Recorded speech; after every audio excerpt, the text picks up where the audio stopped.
This is Evan from Vice's Brooklyn office. Since the 1970s, Japanese biker gangs have had a violent history, raging war against rival crews and cops. Vice Japan met with some of the most infamous gang members to talk about their glory days and their dying subculture. This is The Setting Sun.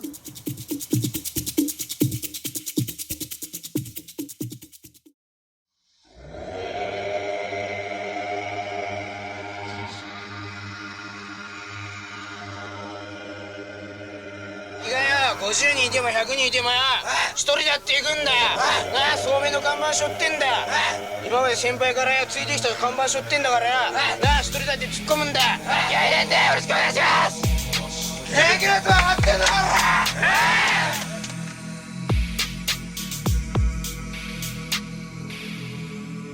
昔縄張り争いが激しかったもう湾岸だよね湾岸357船橋からこの浦安までご存知何ですか、やっぱり自分そのままっていうかもう必死ですよねやんないとね自分がやられちゃうじゃない。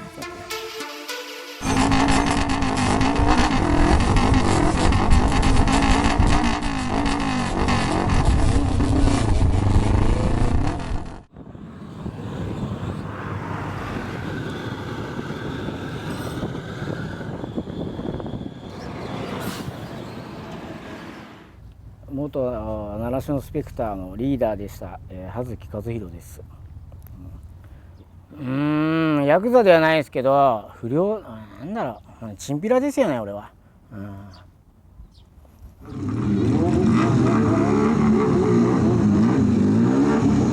メだ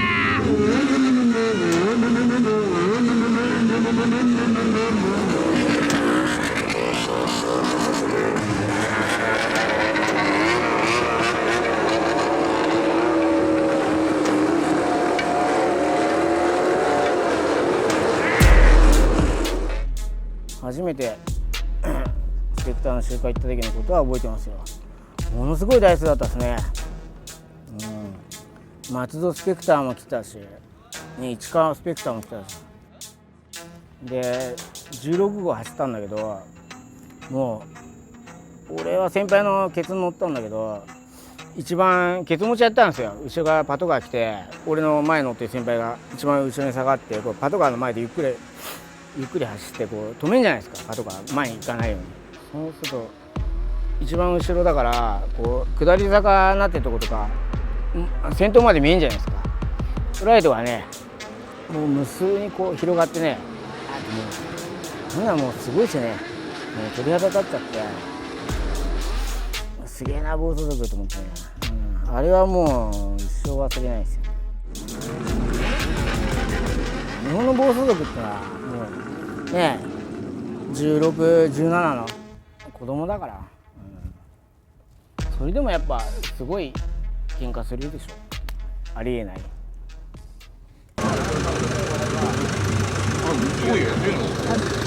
まで分かんない。分かんねえじゃん。てめえがけじめで持ってくんだよ。常識だよ。わかりました。はい。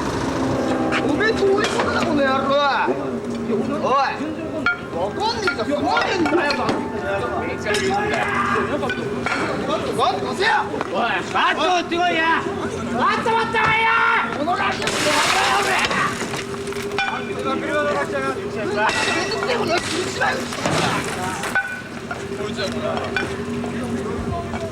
ライバルはやっぱエンペラーですよね。ブラックエンペラー千葉のね。いやもうエンペラーはね比較的硬派でね、俺は違かったんですよね。俺は悪いこと何でもねありの暴走族だったんですで俺なんかやっぱゲリラもう357でこう道端にみんな隠れてるんですよ武器持ってで向こうと向こうでロープ垂らしてくるんですよ。で他の暴走族来たらロープ引っ張って張って単車引っ掛けて倒してバチバチやるんですよ。いや俺はそういうゲリラは得意だったんですよね。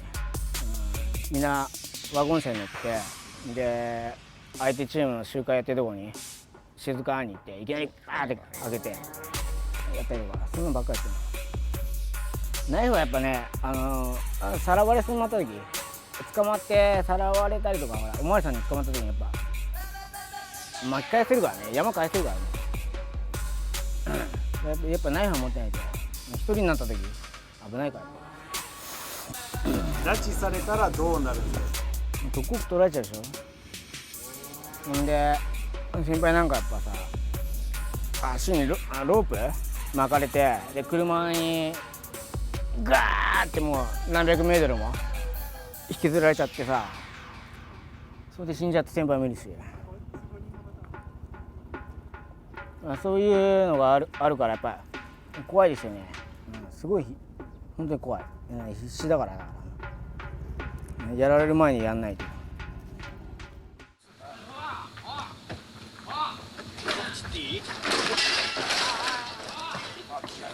こいつすんだよ。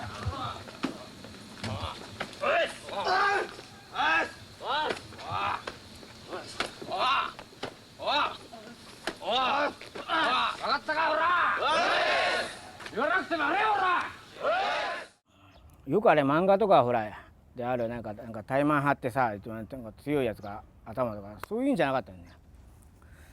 なんか順番があって、ナショナルスペクターの支部が全部で13ぐらいあったね。でまずは支部長になって支部の頭になって、でそこからまあ特攻隊長とか親衛隊長とかそういう順番があって、で大体特攻隊長やったやつが、まあ、次の頭みたいなね、そういうのある。でその順番をたどっていって、やっぱり今まで声がちっちゃいんだこの子が今まで先輩たちに面倒見てもらって、自分らがこういう席を開かないと先輩方も納得して引退できないんで、自分らも先輩方は引退して行かれるように自分らがしっかりケツ持ってこれからの聡明を持っていきたいと思います。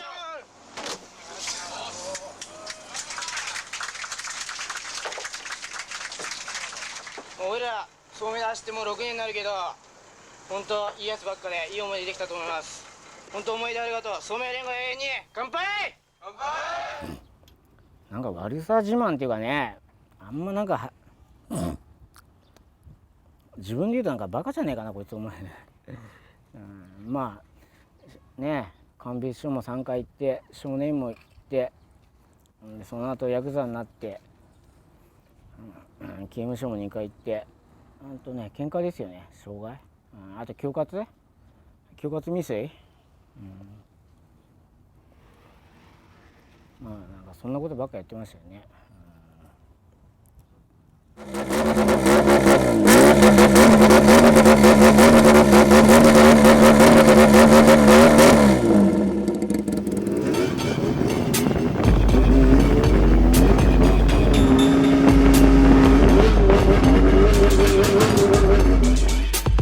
なんで暴走族になった？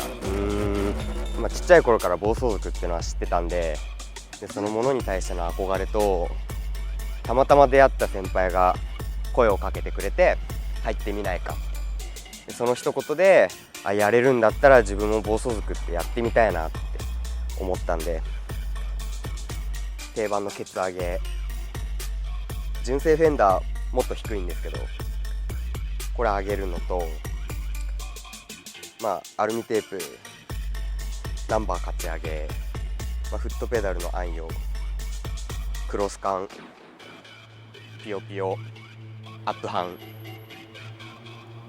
ぐらいですかね。あと3段シート、これもいじってる。まあそんなお金かかってるいじり方じゃないんで、30万いけば高い方ぐらいですね。上昇無敗、俺の座右の銘じゃないですけど、常に勝って負けはない。喧嘩はでもそんなに数多く喧嘩してきたわけじゃないんですけどたびたび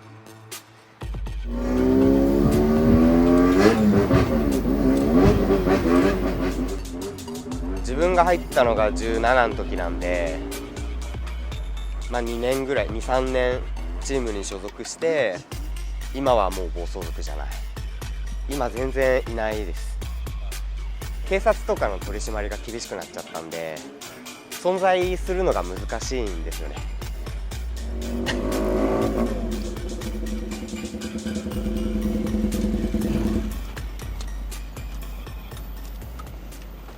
1台しかいないですけどね。習志野の最後のリーダー一人で頑張ってますから。何代目だっけ？ 30？ 38代目です。38代目で、俺が21代目だから、まあ、未だに頑張ってやってますよね。俺は直接何も指導してないですよ。指導とかもう俺は船橋出て浦安行ってから出てきた子だから、俺の兄弟が面倒見てるから、まあ、危なくないように、うまくやってくれればいいんじゃないですか。習志野といえばっていう名前が出てくるぐらいの大先輩なので、尊敬っていう一言しか。いいよ、そんなことやらなくて。周りから本当に先輩方から聞いた話なんですけど、パトカー囲んでひっくり返そうとしたとか、もう20年もあれ分かんないよ。20歳違うから年は。まあ、次やりたいって子がいたらね、全部あれ引き継いでもらってね。俺も40過ぎてそんなこと言ったら怒られちゃうんだよな、本当。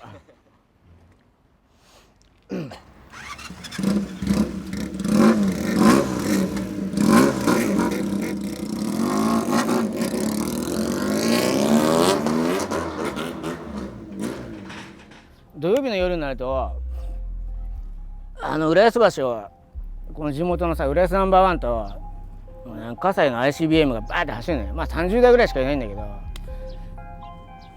もう浦安とかやっぱ多かったから、暴走族土曜日の夜絶対聞こえるんですよ、直感の音がガンガンガンガンガンって。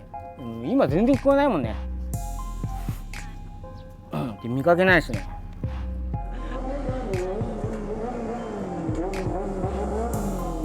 今はなんか具犯みたいなのですぐ捕まっちゃうんだよね。事件起こしてなくても。なんだ暴走族共同危険行為とかなんかいっぱいついてたね。親がやっぱ引き取ってくんなければね、少年行っちゃうしね、やりづらいのかもしれないね。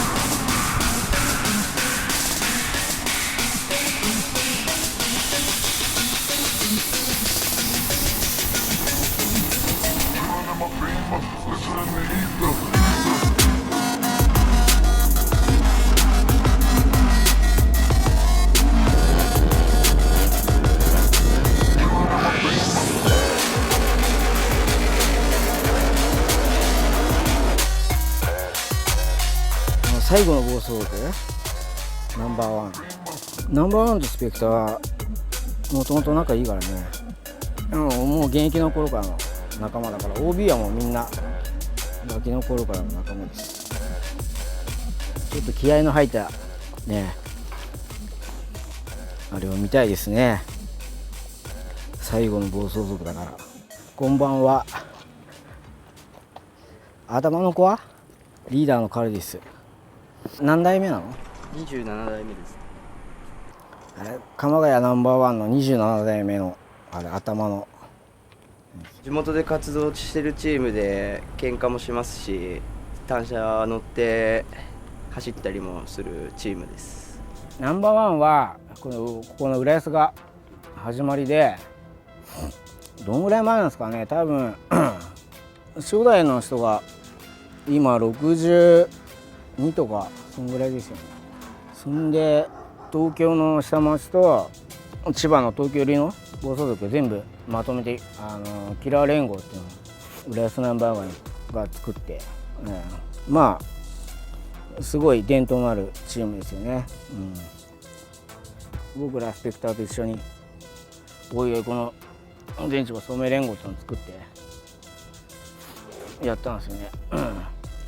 キラー連合とかCRS とで聡明連合と3つあって、千葉みんなバラバラの連合だったんですよ。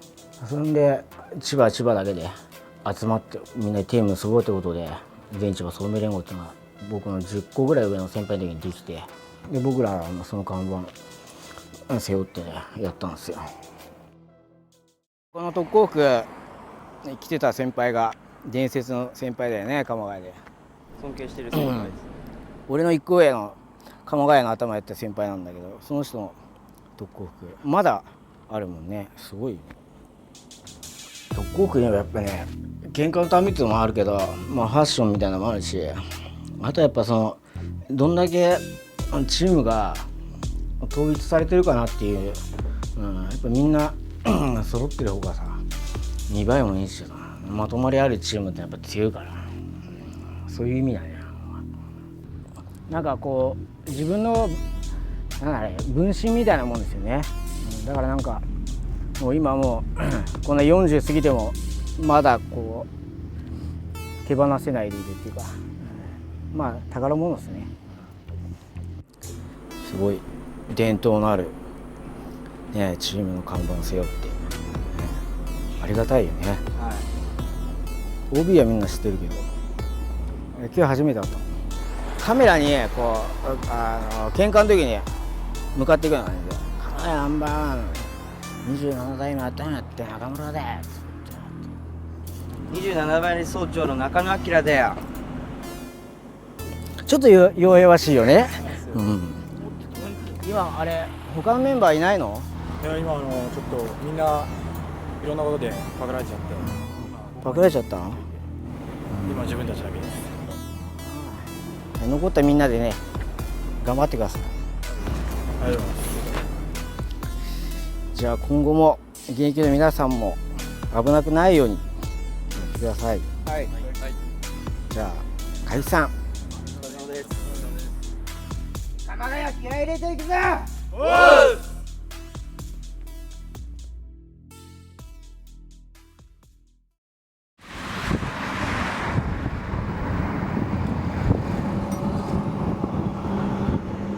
今は初利と解体屋の親方やってますね。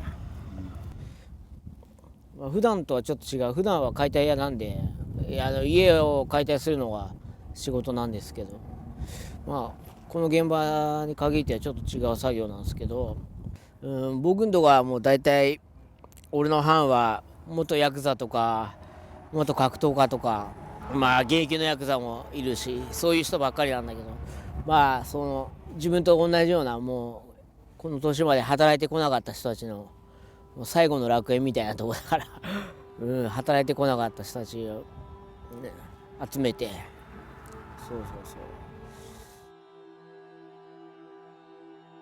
夢、もちろん夢がないとやってられないでしょもちろんそれはありますよ。やっぱりもっともっと仕事いっぱい取って、お金持ちになりたいとかそういうんじゃなくて、刑務所から出てきたばっかの人とかヤクザやめてこれからどうしようかなって思ってる人が似たような境遇の人いたら呼んで仕事を与えて、そういうふうにもっと大きくやっていきたいなとは思ってますね。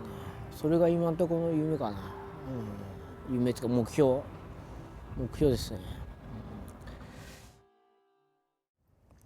キラー連合ニーナモーナってとこなんですけど、五十嵐君何番だっけな。あ、どうも郷澤です。大丈夫ですか今。いや五十嵐さん今ねちょっとあれ今日の夜でもちょっと撮らせてもらえないかなと思って。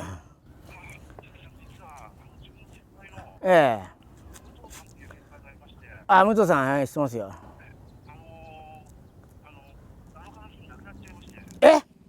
本当ですか？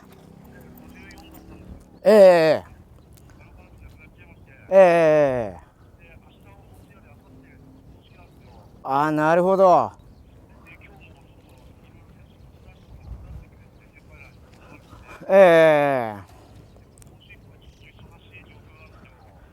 なるほど。そんな不幸あったですか。俺そうですか。伝説の先輩が。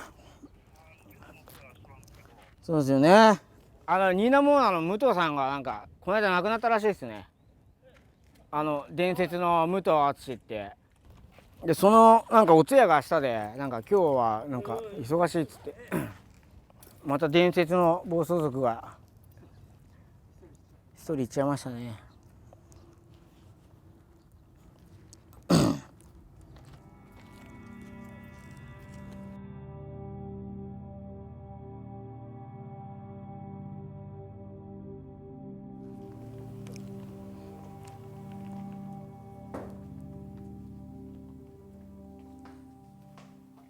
近藤の親父はもう地元ですね。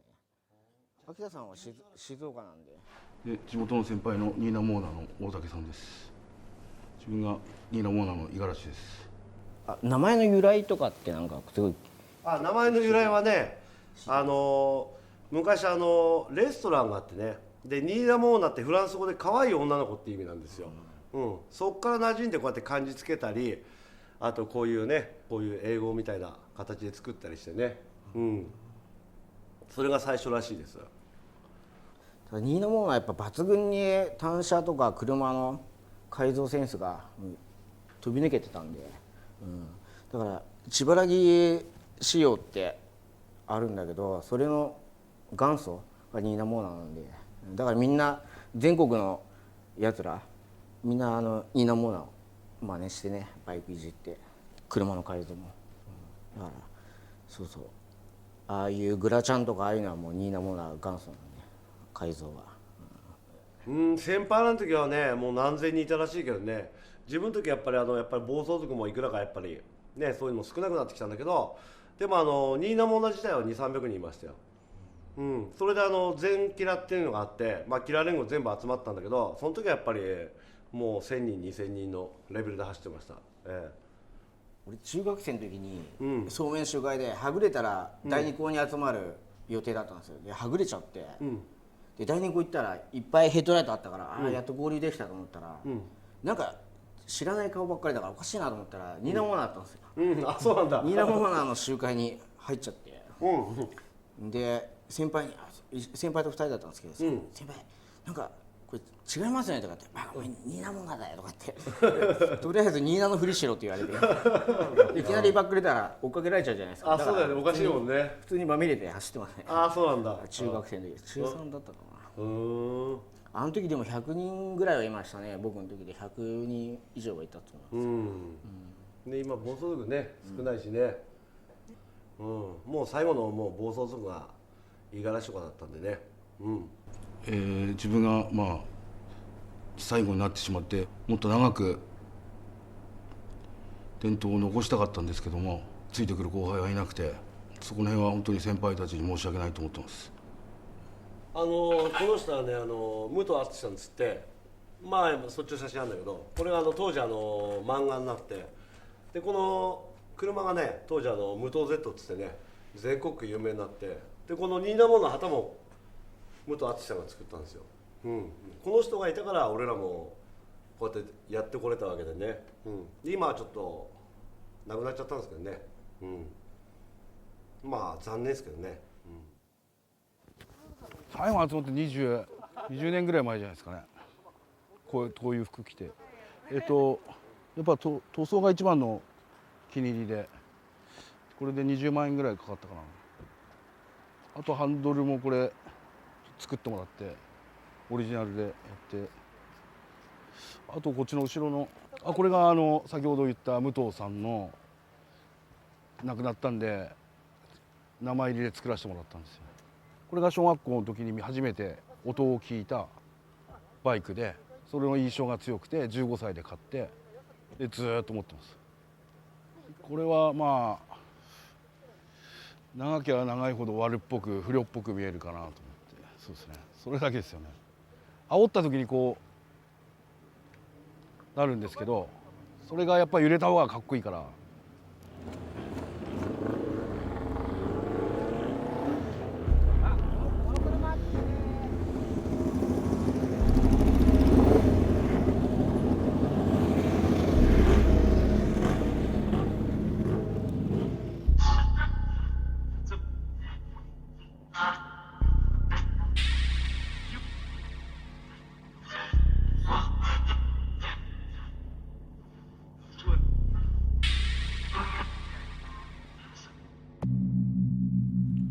ちょおめえら気入ってっか。じゃあ今からよちょっと流し行くからよなあ、てめえら気合入れてけよ。じゃあ行くぞ。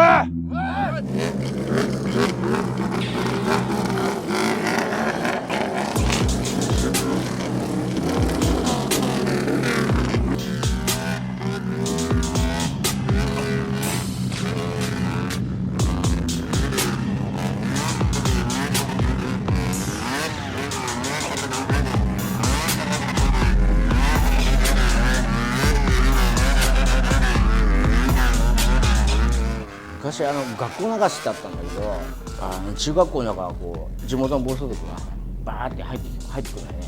で校庭とかぐるぐる回って単車来るとさ、もう授業もなんもできないのよ、うるさいから。でその瞬間なんかね、俺の中でその学校っていうなんだろう価値観みたいなのが一気に直感の音でね、もう一気にバーッとね飛び散ったっていうか、いやもうこんな勉強なんかバカバカしいみたいなね。先生も何も単車の音の前で何もできないの。いや俺はもう暴走族しかねえなと思って。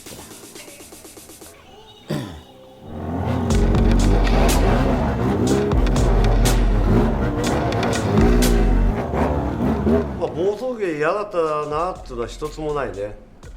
もう楽しいね、今ならば思い出になっちゃったけど、いい思い出しかない。まあ真面目な人から比べればバカみたいなことかもしれないけど、人にはねなかなかできないことをやってきたからね。自分はやっぱり先輩に褒められたのが一番嬉しかったですね。喧嘩にしてもバイク周回にしてもよくやったって言われた時がやっぱ一番嬉しくて、だからやめたくもないし逃げることもしないし、やっぱ憧れの先輩に褒められるのが一番嬉しかったので続けました。そうだよな。疲れるからやりたくないよ俺は。楽しくないもんだってやってるから。でも今はもう変態 SM クラブだから、ゴムもんだから暴走族は。そうだよね。もう徴兵制みたいなもんですよ。軍隊みたいなとこが。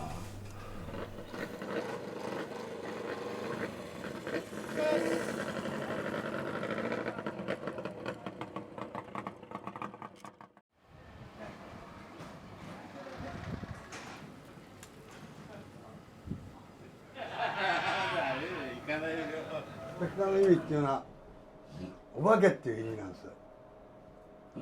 1代目がやっぱり渋谷なんかで遊びに行ってて喧嘩してすぐ逃げちゃうんです。だからドクロなんですね。はい。あんまりかっこよくないですね。大室山っていうところで喧嘩した時には小田原のスペクターがよくいじめられてて、冬山の頂上で待ち合わせしたんだけど両方から行っちゃって、もうみんな裸だよスペクターは。すごいよ、もう7班なんか逃げてっちゃうから山の中エンジン全開でグーンバーンって離して山の中谷の中落っこっちゃって、最高だけどやっぱりパクられるのは俺だよね。だけどあれだよ、いいこともしてやるよ。女の人が路肩のドブに落っこっちゃったら俺たちみんなでいるから車みんなで持ち上げて道路に上げてあげるんだよ。ああいういいこともやったよいっぱい。悪いことばっかじゃない。だけど俺はほら若気の至りっていうか、若い時はよ何でもな、昔の人はほらドカビリーとかさロックンロールとか、俺たちの時はたまたま車バイク暴走族だったんだ。そうだって慶三さんがスペクターリーダーの時は俺生まれたばっかぐらいだもん。本当に俺は暴走族の時に酒なんか飲まなかったから、俺たちみんな車に金かけちゃう。だからみんな覚えてるよ。やられてもやらせても俺かかってったよ。だけどいくら相手が強くてもぶっ飛ばされてもまだ行くよ。だったら逃げちゃう、怖くなって。こういう、根性はあった、だからみんなが多分ついてきたんだろう。あそこでお前俺がお前って言って逃げたら誰もついてこないよ。はい、全然怖くなかったよ。はい。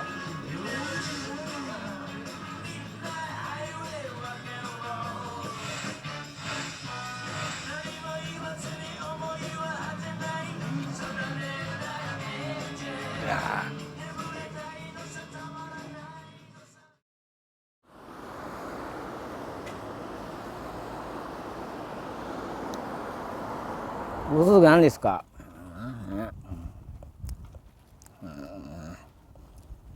あんま思い浮かばないですね。まあ俺そのものかなって感じがしますね。もうね、あんな今日本の子供でさ、あんな興奮しながら生きてる人たちいないでしょ。俺はもう土曜日の夜はね、ついにね、もう全開にね興奮してたからね。だから忘れられないんじゃないかな。今もうそういうことないでしょ。だって大人になると。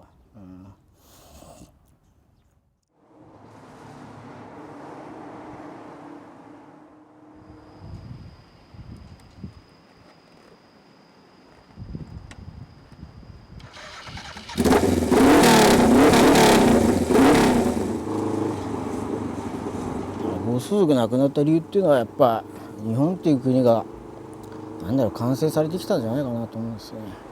隙を許さないっていうかね、不良とかが活躍できる隙がなくなったんじゃないかな。暴走族なくなってね、寂しいけどね、まあ思い出は思い出でいいのかもしれないけど、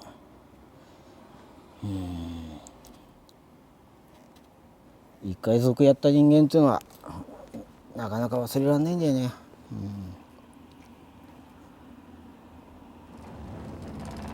タイムマシーンで入って戻れるとしたら戻りたいですか？それは戻りたいですよ。あんな楽しいことはない。